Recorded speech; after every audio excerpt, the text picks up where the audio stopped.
Greetings, and greetings once again. Welcome to our Health Matters Forum, because our Mental Health Matters Forum, because mental health truly matters. And sometimes within the spiritual community, sometimes within the church, the mental health aspect of life is drastically missing. And I think that is in a large part because many people don't know what to do with it. Many people don't know how to address it. But when I talk about mental health, it's the soulical realm of a person's life, the soulish realm.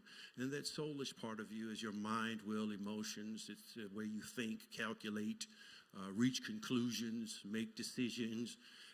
The part of you that is responsible for your personality, and the part of you that is responsible for making you different from any person else in the world. And so take a moment, and our moderators, our skilled moderators, will do a lot of this, I'm sure, sometime tonight as the night progresses.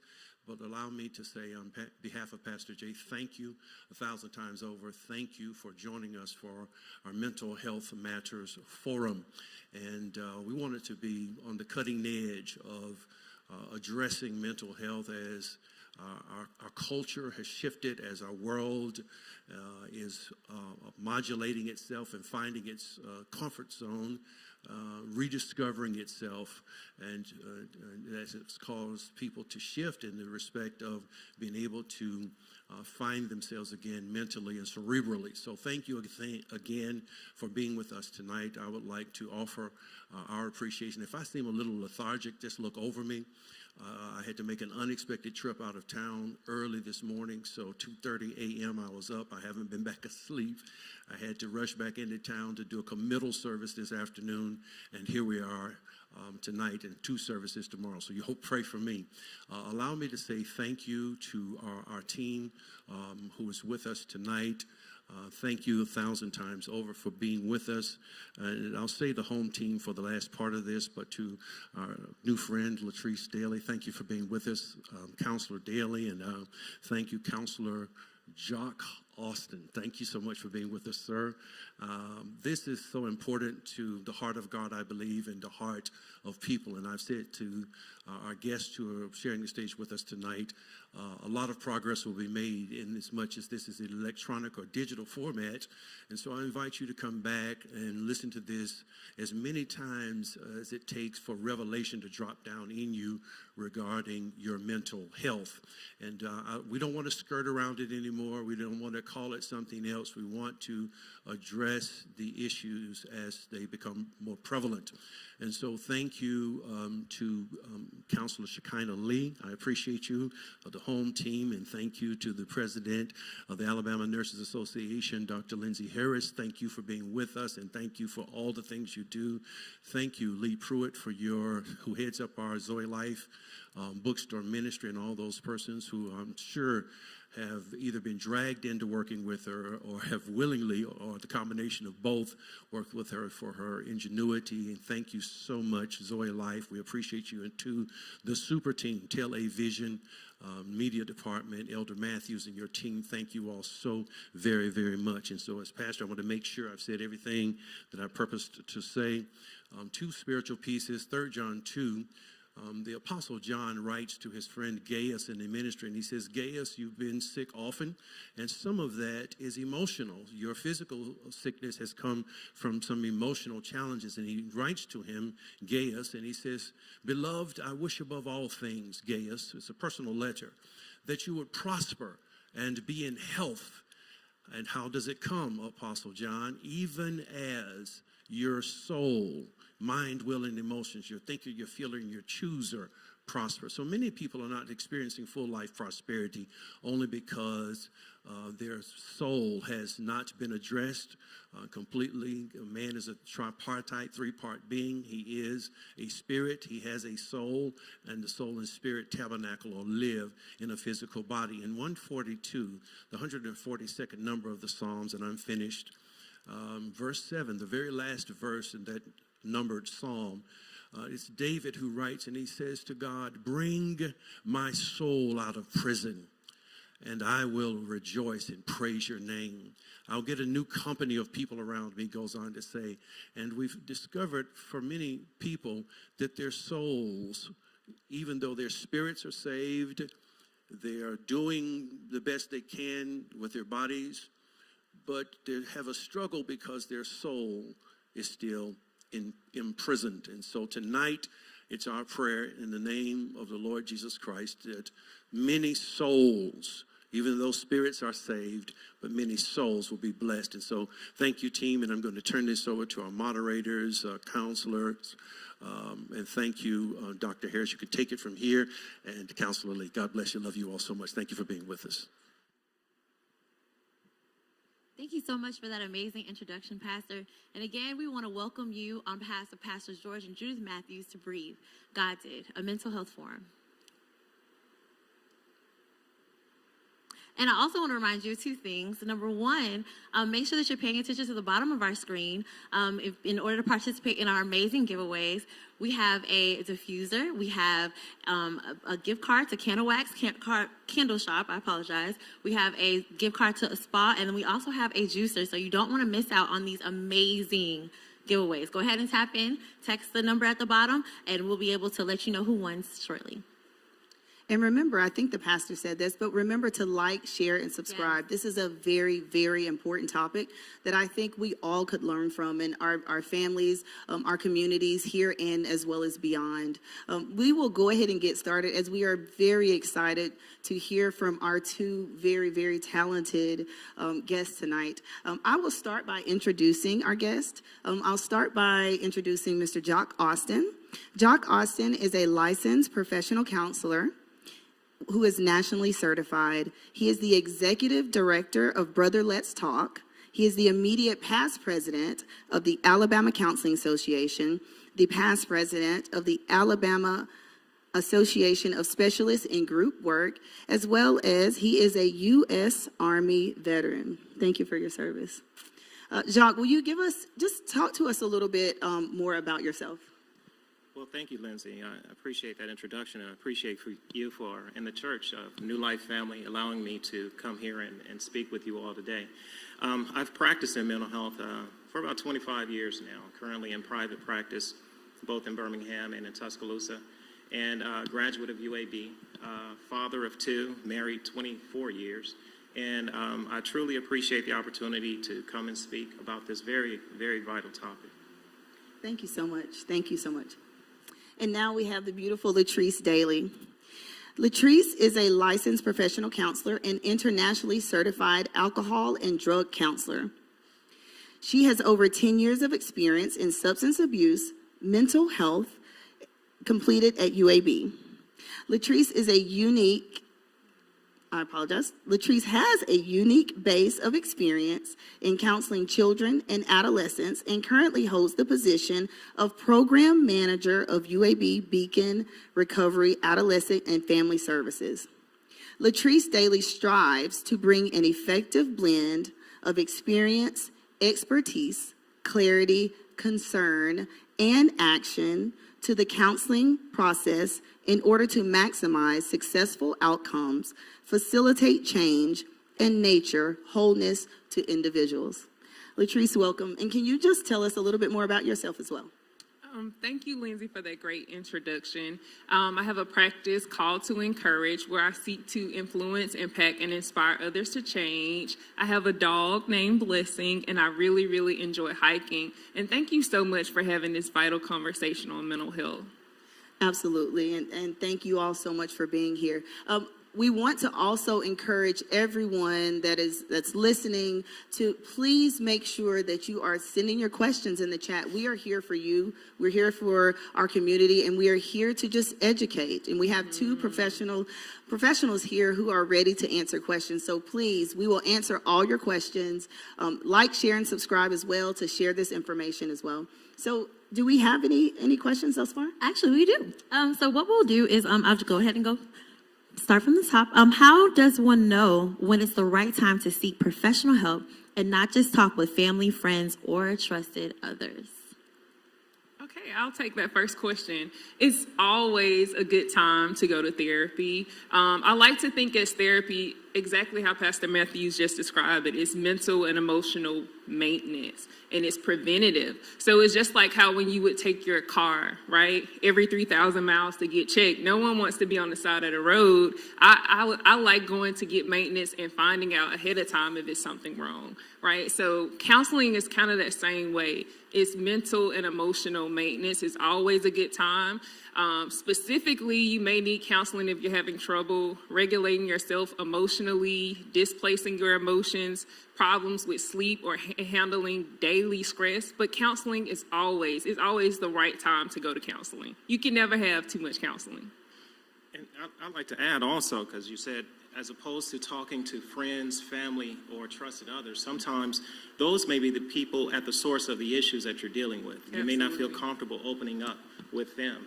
But if you sometimes feel that there is no one that you can talk to, sometimes people get into that hopeless space, that's a good time to seek professional help. Absolutely. Yeah, that's great. That is very good. I do have a question. So we talk about a crisis hotline. I know here during our service, we have we showed the crisis hotline to ensure that people have an outlet. So as it relates to that, what can you expect when you call a crisis hotline? What is it?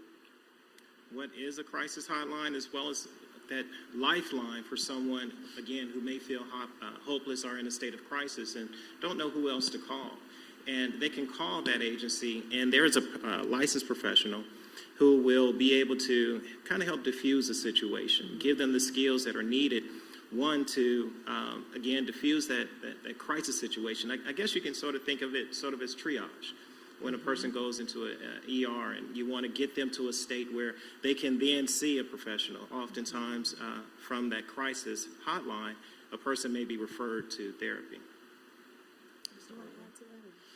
Jock said it perfectly. Like, they're going to disarm the crisis situation and kind of bring stabilization. They may also get other resources outside of the crisis hotline, like think next steps, but they're basically going to triage the situation and bring some stability to it. Awesome answer. Okay, so for our next question, if you have never sought counseling or therapy before, and a lot of viewers, they've never even attempted to do so. So what advice would you have for them as far as choosing the best one? Where should they go? What are some of those first steps in that process of finding a therapist that's right for them? Oftentimes, I'll encourage someone who's probably looking for the first time. There are a number of websites, and not to promote one in specific, but I know Psychology Today will list counselors by their specialty, by whatever it is that you may be looking for. Mm-hmm. A person may go on there and I guess kind of filter through that list of counselors to see if they're looking for someone to address marital issues, if they're looking for someone to address anxiety. Mm-hmm. Do the homework, because someone who's seeking counseling the first time, you may be surprised that there may be others in your social network who have gone to counseling and may make a referral to someone that they've seen before and feel trusted, because counseling is about establishing a relationship, a rapport with someone that you feel comfortable opening up with. Awesome. Yeah. Do you have anything you'd like to add, Latrice? No, I would just say exactly what Jock said. Do your research. Refine what your expectations are about therapy, like specifically what you're looking for, if it's a certain intervention, if it's EMDR, CBT, if you want to see African-American female, African-American male, white male. Find out what your particulars are and do your homework and refine your search. Awesome. Thank you for that. Can I add on to that? Absolutely. Because I think it's important that a person gives it 2, 3, 4 sessions. Yes. A lot of times a person will go in that one session and something may turn them off or something like that, and well, I'm never going back, I'm just totally uncomfortable, or I didn't get anything out of that first session. As therapists, a lot of times we don't get the primary issue in that first session. They may not come out till that second or third session, but I encourage those who are seeking therapy for the first time to give it some time to work. I don't believe they got into this situation overnight, and it's not going to cure itself, or you're not going to find that immediate relief overnight. It takes a little time. Mm-hmm. So we've seen lately in the news, in our media, where we have pretty influential people, their family members have committed suicide or overdosed. What are you all's thoughts on how could the family or anybody, or is there anything that they could have done to possibly prevent that from happening?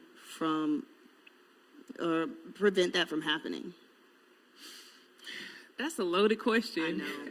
It's not very even on loaded. us. I don't know if it's anything that the family could have done, right? One thing about suicide is that it is impulsive. And as much as it may be depression, it's also anxiety and psych ache, right? So I think when we talk about preventative and support, creating a space so people don't have to suffer in silence, And also, you know, the language that we use, sometimes in African American culture, I feel like we can be taught to be hardy. We can be taught to be kind of self-reliant. And I think it's important to always be creating an environment that's disarming that, right? That allows for emotional vulnerability, where I can say, you know, I'm not feeling great, and I don't have to be judged by that. But I think the best thing that we could do, especially as family, is be open to have those conversations, right? And sometimes when we see inappropriate behavior or behavior that looks erratic or strange, to really ask yourself, what's the need behind that behavior, right? Don't just throw it off. I mean, and you can do all of those things and that could still not prevent it from happening. But I say basically just be transparent, allow an environment for emotional vulnerability, and provide emotional support. Jock, what do you have? Well, I think you said it great, providing that space for emotional vulnerability. You know, that question, what could I have done to prevent it? That's a very common question for the family members of the survivors who, you know, the family members of the person who's committed suicide. What is it that I could have done or said different? And as you said, oftentimes there's not much. It's, you know, a very impulsive act a lot of times. And people are going about their everyday lives, handling situations as they normally would. But moving forward from it, that's why I love moments like this, so we can have conversations and we can put this information out. So people will take the time to talk to their friends, talk to their family members. If you notice something that is out of the ordinary, it's no problem going up to them and say, hey, is everything okay? Which is one of the reasons, you know, behind Brother Let's Talk. We want to provide that environment where men feel comfortable going to someone and saying, brother, I noticed there's something off about you. Let's talk. Or I know someone you can talk to. So good, so good. So another question we have is, how can you get help for someone who is denial of the help or for help? They're kind of refusing that. And when we do go to them and say, you know, let's talk about, what if they say, well, I don't have anything wrong. There's nothing going on with me. What do we do at that point? I'd say let them know that when you're ready to talk, I'm here. When you're ready to talk, I'm here to listen. I'll call you every now and then, check on you. You know, when I see you, hey, let's go out for lunch. Let's hang out, you know, how things been going. But giving them that opportunity, that space where they can open up. So we have another question online. This person says they work in child psychiatry. What can parents do to be proactive in getting their teens help when dealing with depression and suicidal thoughts?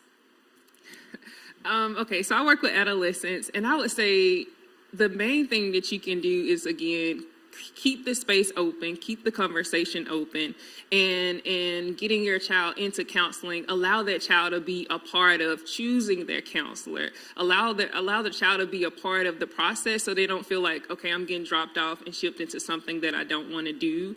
And ask questions. You know, I think a lot of times anxiety and depression in teens can kind of look like actually typical teenager behavior. So I'm like, to keep that conversation open, don't come across as judgmental, but I'm like, also educate, but also get them into action to trying to find a therapist that suits their needs, as opposed to, you know, the parent taking on the full load of trying to find a counselor. Let them be a part of the process, because they'll buy into it more if they're a part of that process, and it's not just something that's just done to them or someone telling them to do it. It's great advice. Awesome. Yes, very good. Okay, we also have another question here. How do I help someone that's dealing with grief, loss of a loved one? Like, how long is that time to grieve? What's the length, or is there a number? What's the timeline? There isn't. You know, we, in our culture, we push this message that grief is something that you get over. It's something that, you know, you take a couple of days off, when you come back to work, you ought to be all right. No, it's not like that. Everyone has their own time in which they grieve. I was thinking about some of the teachings of Alan Wolsfeld, who talks about companioning through grief, being there not to ease that person's pain, but to walk alongside them through that journey. Grief is something that we must go through. And what complicates grief a lot of times is we try to push away that pain. We try to push away the hurt. Well, naturally we're going to hurt. We miss our loved ones. We miss whatever it is that we've lost and that we're grieving, and accepting that pain and acknowledging it, allowing a person to move through it. But another thing that's helpful about grief is work that can't be done alone. You need help with family support or a therapist. You know, being able to talk to someone about what you feel is important. All right, thank you. So you all talked previously about the techniques to creating a safe space to speak. So can you expound on that a little further? Creating a safe space, I think, is first listening. Not listening really to understand, but listening to acknowledge that person's feelings. I think sometimes what disrupts the safety is because we want to understand. And if we don't understand, then we want to debate, which is all invalidating to someone who is feeling something and it's very real to them. So the first part, an aspect of that is just listening. Listening to what they have to say. And then the other part is just not being judgmental. It's not our job to judge. And you won't always understand. And it's okay to say, I don't understand, because I think sometimes we are quick to say, oh, I understand. But it's okay if you don't understand, because if I'm looking to understand, then I can ask more questions and find out more about the situation. But if I say I understand, then that's kind of going to close down the situation. It's going to kind of close down the conversation. So I think what creates a safe space is first listening and then being non-judgmental.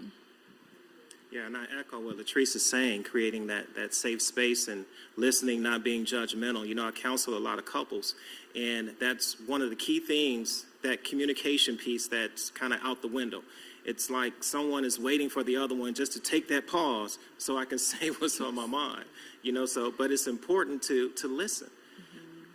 Imagine when you feel validated in your relationship, when you feel heard, when you feel that someone understands how I feel, someone understands or is willing to listen to me, whatever it is that I have to complain about, they'll take that time and they'll listen. And I know that they're listening by their actions.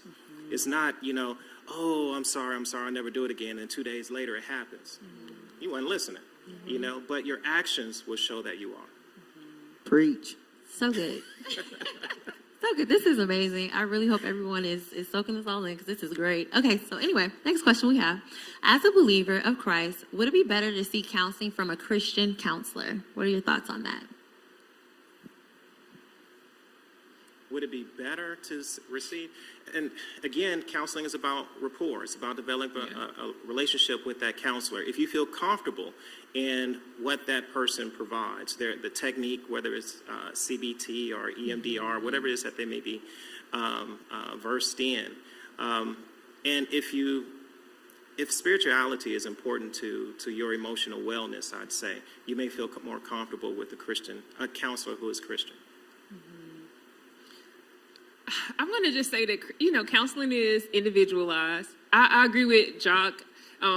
If we are Christian, then most times we may build a rapport better with a Christian counselor.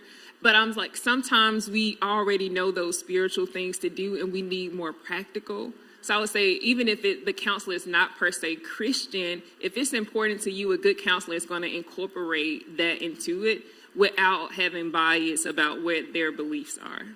I'd like to add also, no counselor would or should impose their own spiritual beliefs upon their client. Absolutely. It's what that client brings to them, and whatever those boundaries are, that therapists will work within that with them. So if someone is looking for a counselor, how do they go about choosing a counselor? Do they decide, okay, I'm having problems with depression, so I look for someone who is an expert with depression? I mean, what do you all think about that? I would say go with what you identify as the problem on the surface. What's agitating you, right? What's the thing that is propelling you or pushing you to go to counseling? Google that, all right? And then you can refine that by looking into your area, what's available in your area. I would suggest, Get somebody close to you, because if it's way out, you're more likely to just not go. Counselors also offer consultations. So after you line out about 3 counselors that actually have that problem, or no, that are versed in that area, I mean, call those 3 counselors, have a conversation with them over the phone, have questions that you want to ask, because then you can get a good idea too of what that rapport will be like once you get in the actual session. So we have about 5 more minutes, so I just wanted to make sure that you all are looking at the bottom of the screen and texting that number on the bottom of the screen so you can enter into the drawing. Awesome, awesome, awesome. Please do participate in this drawing, you all. And we'll be going over those answers again, or the winners will be able to know who they are in about 5 minutes. But for our next question, so what are some signs? We talked about choosing the correct therapist. What are some signs that you may be choosing the wrong therapist, or this might not be the best possible choice for you? And then how can you be sure that moving on is a good idea? All right, so this is a loaded question as well, I think. So I would say if you have a counselor, because guys, remember, counseling is still a relationship, all right? So just like in any relationship, there'll be conflict. It'll be uncomfortableness, and it won't always feel great. But I think if I'm able to talk about that and explore those things that come up, then that's a great counselor. Your counselor is not the solution person. So if your counselor is always giving you advice, right? Most counselors stray away from giving advice. The goal for us is for you to find the answer within. I actually tell my clients that you already have the answer. We're going to get you into action mode because you have the answer. But it's about helping the client navigate the answers, not giving the client the answers. So I would say those 2 things could be a sign that, you got a good counselor or a bad counselor. And I'd encourage the client, if you feel that, the relationship isn't working, let the counselor know. That's part of that, I guess that's part of that therapy as well, that client being able to say, I'm not really comfortable with this, or I'm not comfortable with whatever's going on, that for whatever reason may be turning them off. But talk with that counselor, let them know what you're experiencing, and they may help you. They should, I'm pretty sure they will help you to find a counselor that's a better fit for you. Absolutely. These are really great questions from the audience. Keep them coming. We're really excited. So one other question is, are there distinct differences between ethnic groups that are responsible for certain behaviors which may have emerged from childhood rearing? Are there distinct differences in ethnic groups that that are responsible for certain behaviors which may have emerged from childhood rearing?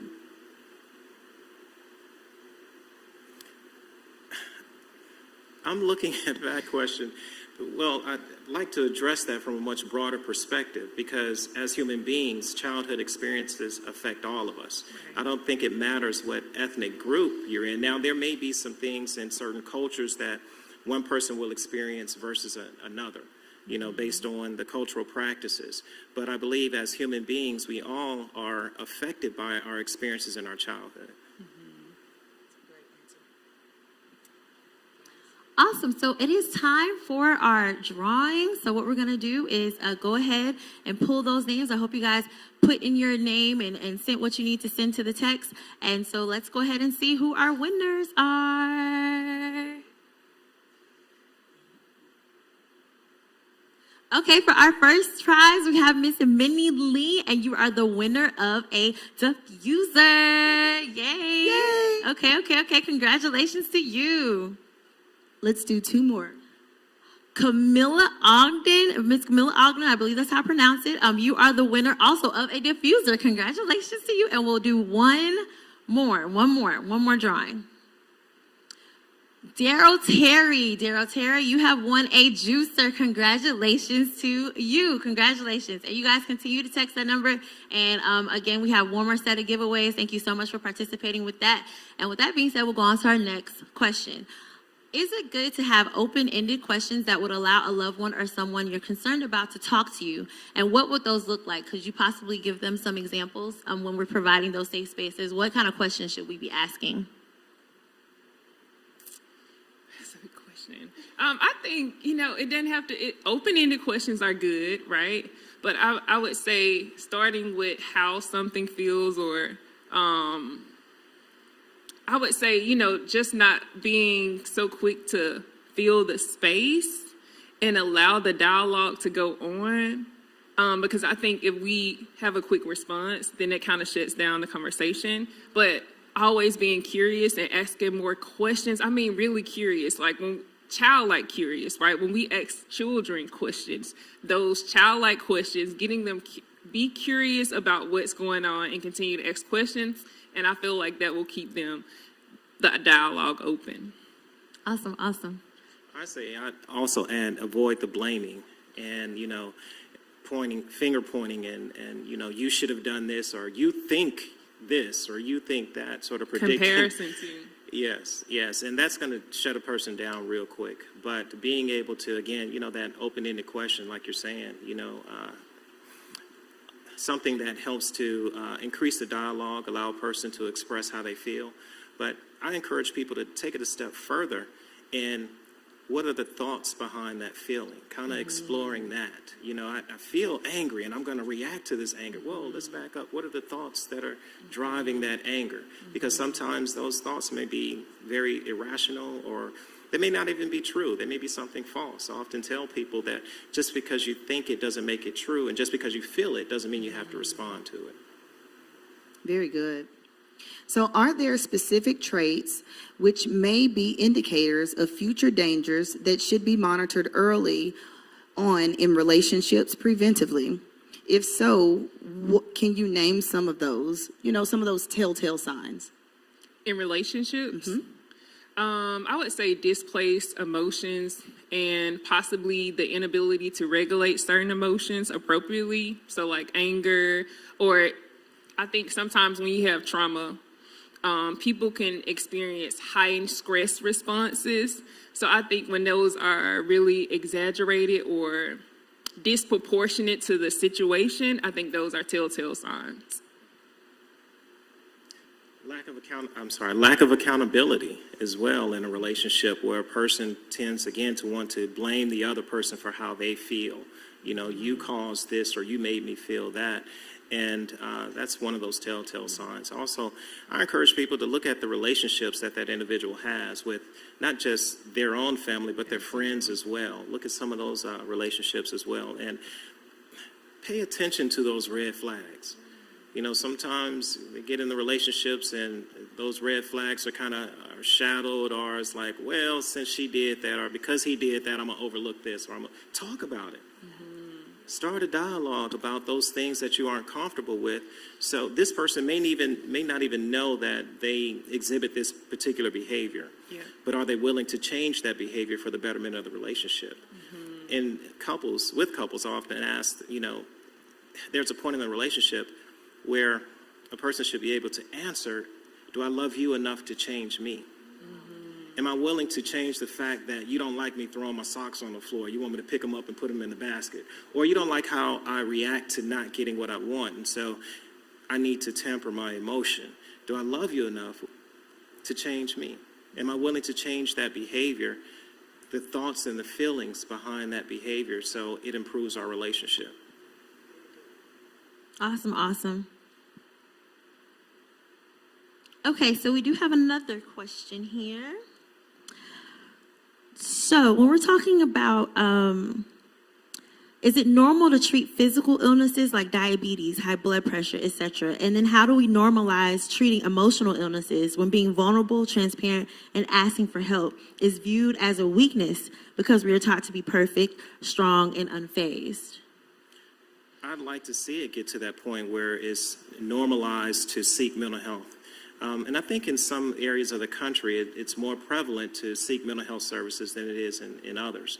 But platforms like this, I think now there are more people seeking mental health services than there were 20 years ago because of the conversations that we've had. We've seen athletes and entertainers come out and talk about their own mental health. And that makes it a little more comfortable for the average person to say, okay, maybe I need to go ahead and seek services. And I would like to see it get to that point where it's more normalized. So who should you tell, if at all, if someone has confided in you and they are having any type of emotional or suicidal thoughts? I think you should get that person help immediately. You know, one of the things in talking to someone is suicidal, and I would suggest stray away from the pack of secrecy. That's a lot of weight on one person to carry if it progresses to action, right? So even when you're having that conversation, stray away from secrecy. Provide immediate support. And get that if they trust you enough to tell, then you can actually take them to the hospital and treat every case like it's urgent. You know, sometimes when we have family members or friends where it's a pattern of their suicidality or suicidal ideations, we can kind of get relaxed and treat it like it's the same, you know, they do this every time, this time of year. But I would say handle every situation as if it's urgent, and be active in getting them help. She said it perfectly. There's nothing more to add to that. So you mentioned take them to the hospital. Is that the only thing we can do? What if the person decides I do not want to go to the hospital?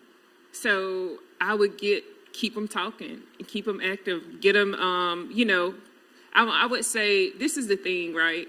If they're talking to you, they feel comfortable with you.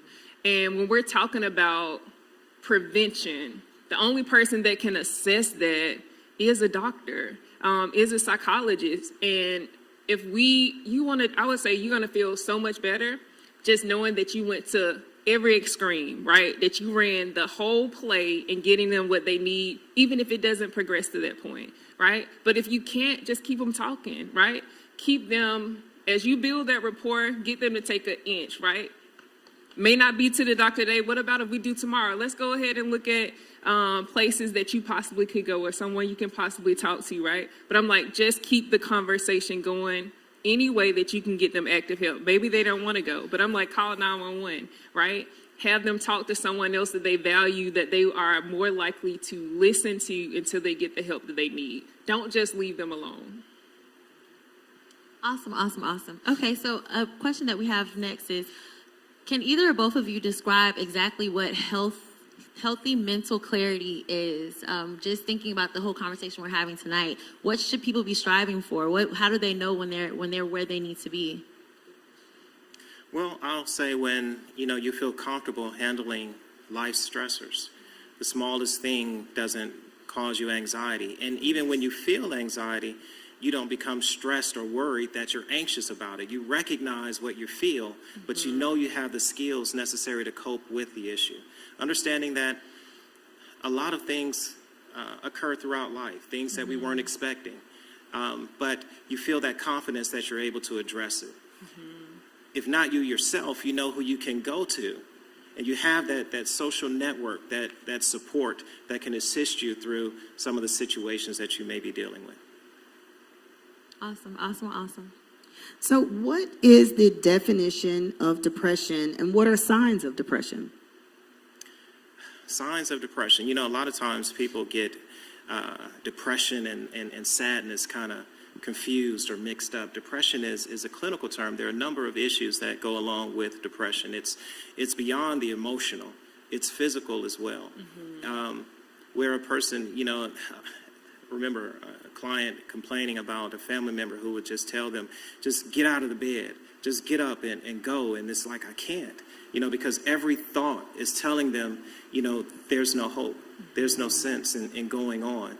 A person may, as I mentioned, they may sleep too much or eat too little or eat too much. There's that weight change that may occur.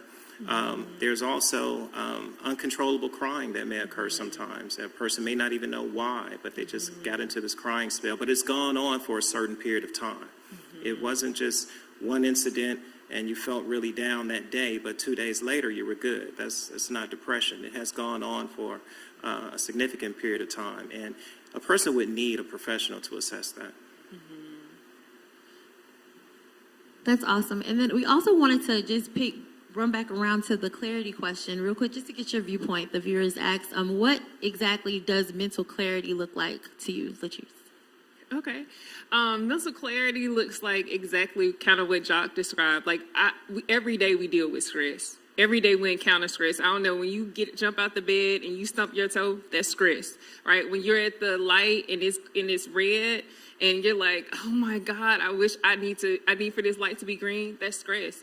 So I would say mental clarity looks like the ability to be proactive and having a self-care routine, having something, because you're encountering friction all day, right? So having something already in your life every day that actually fulfills you, that provides the space, right, for you to check in with yourself mentally, emotionally, spiritually, and physically. So mental health clarity is just the ability to cope and function on emotional and mental level clearly. That's what clarity looks like to me. Awesome. These are really good questions. You all are very engaged and we're excited. Remember to like, share, and subscribe. So share this with the community, with your friends. We have another question. So what are your takes on conflict resolution in regards to the violence we see in our community?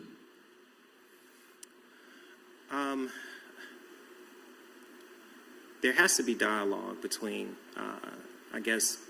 opposing parties. But, I think it starts in the home. Mm-hmm. Those conflict resolution skills, I think, starts with the family.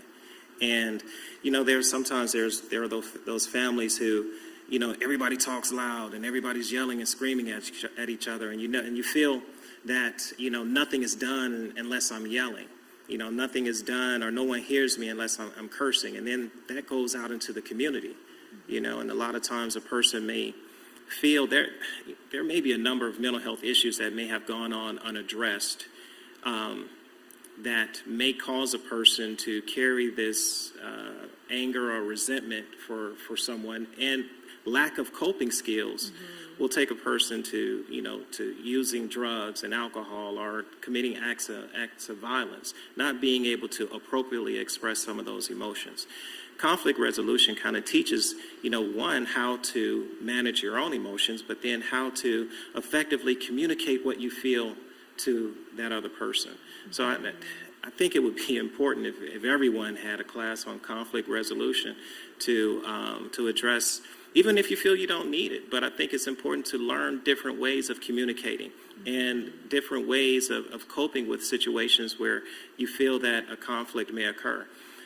A lot of people, I think, look at conflict because I have an issue with you. We need to separate. We need to push apart. It means that we need to break up. I think it's an opportunity to address opposing views if we're listening, because I'm willing to see your perspective. I'm willing to hear what you have to say and why you think about this situation the way you do. And so you're willing to hear what I have to say about it and understand why I think of it the way I do. So it's an opportunity for people to come together as opposed to push apart, but we don't necessarily look at it that way as a community. So good. I would just say, conflict is opportunity for growth. It's an opportunity for you to find more about that person. Jock said it perfectly. A lot of time underneath the problem, issues, and handling conflict is just emotion regulation. And underneath that is me being able to articulate what I actually feel. Sometimes I don't have the words. Like, just imagine when you're in emotional turmoil, if I'm in physical pain, I can say ouch. But emotional turmoil, more mental ache, I can't say ouch for that. And it's hard to kind of put a pulse on that to articulate, what I'm feeling, right? And sometimes that's so significant to it will allow us to resort to violence. It will allow us to resort to anger because I don't have the more vulnerable words that are actually up underneath my anger. So I would say just emotion regulation. I mean, honestly, doing that at a child level is important because most of the time how we deal with our big emotions has a lot to do with how we see our parents deal with their big emotions. So if mom got angry and she isolated and we didn't see her for 3 days and she was in bed, well, I probably do that same thing. Or if dad punched a wall, I punch a wall because that's actually how I seen it modeled to me. So starting that and modeling good emotion regulation at an early age. Awesome. So good. Okay, so the next question is, what is the connection between substance abuse and the surfacing of mental health issues? Oh, for me. Yes, sorry.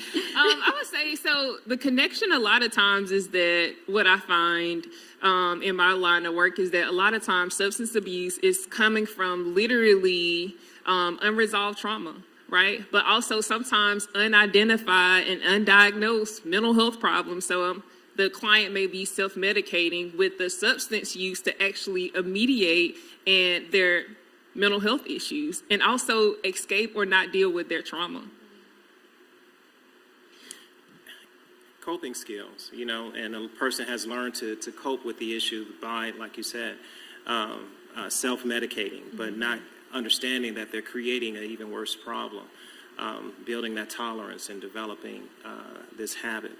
But there is a connection in substance abuse and mental health issues. Oftentimes you'll see co-occurring issues in clients who are dealing with substance abuse.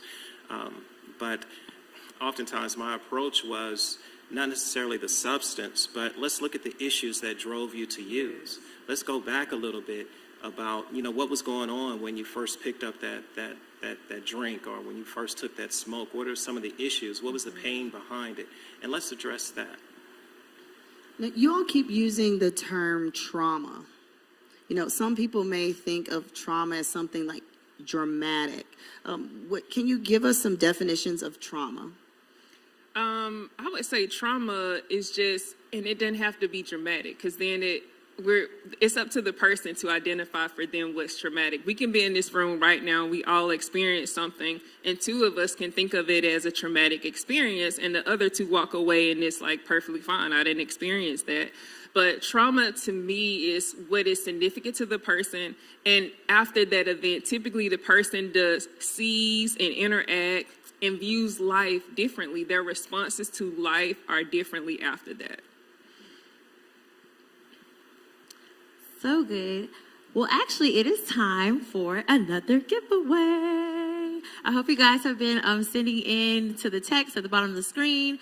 And now to see who wins, next we have another juicer. We have our gift card to Petty Wax Candle Store, and then we also have our gift card for the spa. So our first winner is Larian Reed. You get a juicer. Congratulations. Yay, yay, yay, yay, yay.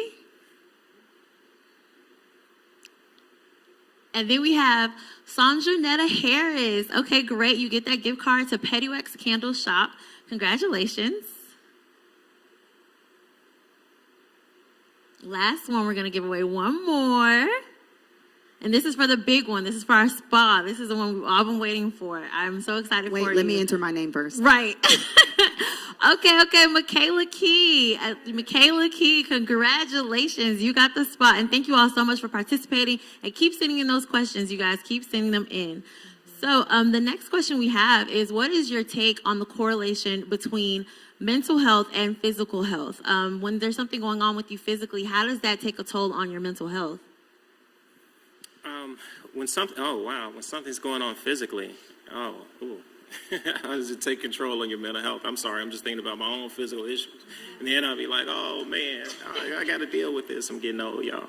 But it does impact, a person's physical health can impact their mental health, where dealing with long-term physical health issues sometimes can drive a person into depression or make them anxious or even sometimes angry because they have to deal with this, Physical health is just as important and vital, and vital as mental health.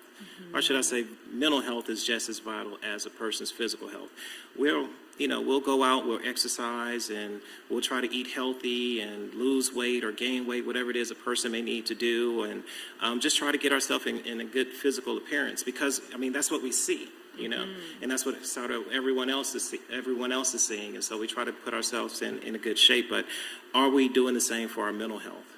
Are we taking that time, as Latrice was saying earlier, to provide that self-care? The time away sometimes to just kind of let our mind relax, taking time to engage in things that bring you some relaxation, some joy, some happiness, because there's a lot going on in our world that, really can put a person down or lead to some grief and even some deep sadness. But do you recognize that, acknowledge that, whoa, wait a minute, okay, I need to turn the TV off.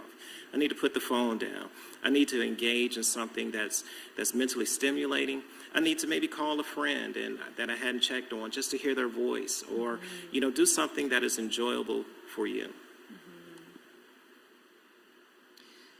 I would say mental health and your emotional health. So sometimes your emotions, what manifests physically, is the sign of what's going on emotionally, right? So sometimes the person that has a stomach ulcer or digestive issues may have anxiety, right? Or unresolved anger. So I'm like, the both kind of go hand in hand, as Jock said. Like, assess both. But the thing is, most times I've been guilty where if I have a physical symptom, then I can tell you what's going on with me emotional, right? But most of the time, the two are connected. When we leave that emotional part of us unaddressed and it prolongs and gets severe, it manifests as something physical. The mind is powerful. That's good. What is bipolar? I'm going to punt that to Jock. 25 years, Bipolar, you're talking about a person who's dealing where their emotions range from a state of hyperactivity to some level of depression. And then sometimes it may be brought on out of nowhere. A person during those highs may, clean up the house from top to bottom, and they're just overly happy and excited, sometimes for no reason at all. But sometimes when those lows are low, a person, again, gets to that state of depression where they're experiencing, those symptoms and signs of depression. They're not eating or maybe sleeping too much or not interested in some of the activities they normally would be in. But it's when a person floats between those two extremes. Sorry.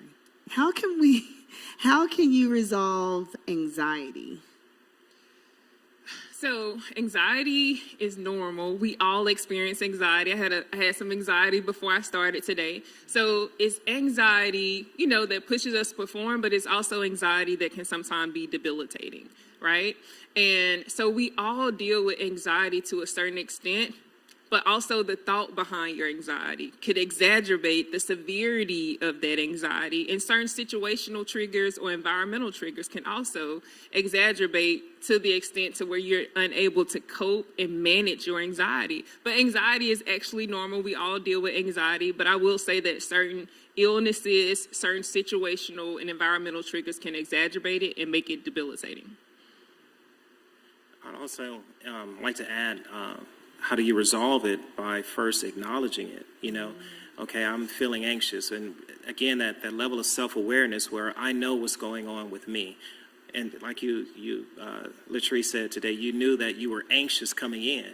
And so it didn't send you into panic. Yeah. A lot of times a person may allow that anxiety to evolve into panic because, one, I don't want to feel this way. Why am I feeling this way? And this is going on. Oh, my breath is short. I'm going to pass out.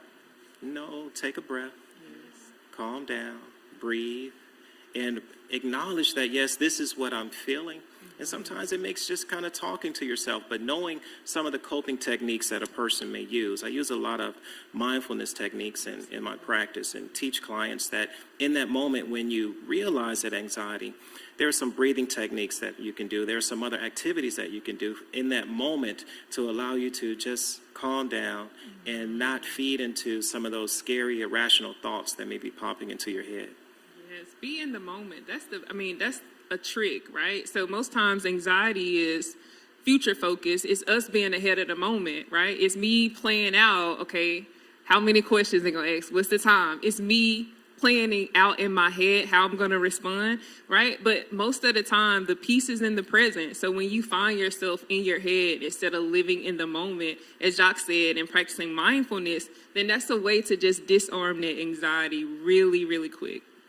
That reminds me of something. I I can't take credit for it. I read it someplace else, but someone said that depression comes from living in the past, anxiety comes from living in the future, peace comes from living right now in the I think present. it's Eckhart Tolle. Eckhart Tolle, The Power Now. Okay, thank you. It's such a good book. It's okay.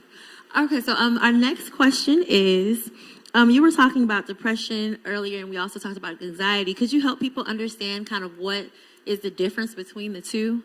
I know a lot of times they correlate and things like that. So what's the difference between them? So anxiety is more of like I feel like it's more of like an excitement. It's a high where you are overactive. Your emotions are overactive, right? And disproportionate to what may be going on. With depression, there's a low. And Jock said this, like it's sadness, but it's prolonged sadness to the point that it's dysfunction. And it can be, dysfunction can look physical or dysfunction can look mental, right? But it's a part of this, it's a low that pretty much has some stagnation to it, whereas anxiety is an overreaction of your mental and emotional system. So we,